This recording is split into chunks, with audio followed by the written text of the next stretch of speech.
Hi everyone, welcome back to our YouTube channel. Today we're going to be talking about capturing check-ins.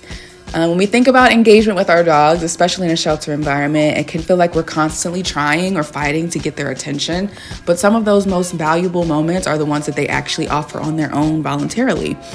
So in this video, I'm going to show you 3 different examples of check-ins, what it looks like when a dog is struggling, what it looks like when we maybe have gone a little too far with reinforcement, and what we're ultimately working toward. Capturing check-ins mean reinforcing those moments when your dog chooses to look at you without being asked, and these voluntary check-ins are what build real engagement and focus over time. So we're going to get into it.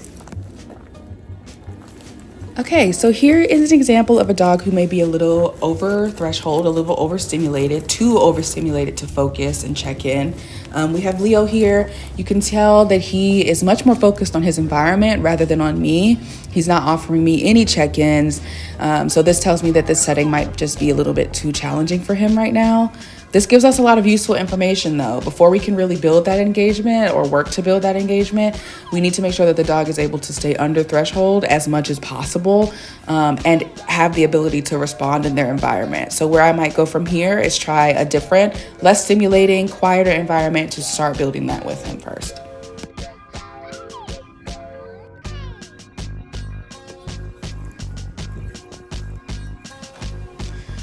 So on the other end of the spectrum, we have Miss Queenie here. Right there in the beginning, I did toss her a treat because she had just had the standoff with me a few seconds before.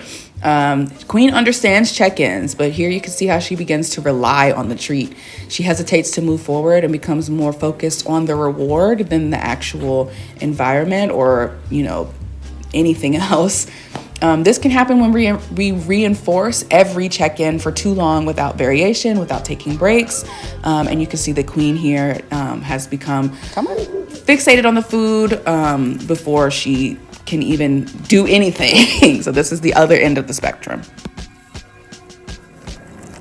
And this is what we're aiming for. This is Mr. Moo. I'm out with Moo Dang here. He's checking in naturally. He's staying connected to me, but he's still comfortable going off and exploring a little bit. These check-ins are voluntary. I have not called him and asked him for these. He's given them to me all on his own. And he's able to move fluidly between engagement and independence. When we capture voluntary check-ins and find the right balance in how we reinforce them, we create dogs who are attentive, confident, and able to navigate their environment without becoming too overwhelmed or too over-dependent. So this is what we're looking for. I hope you enjoyed. See you around.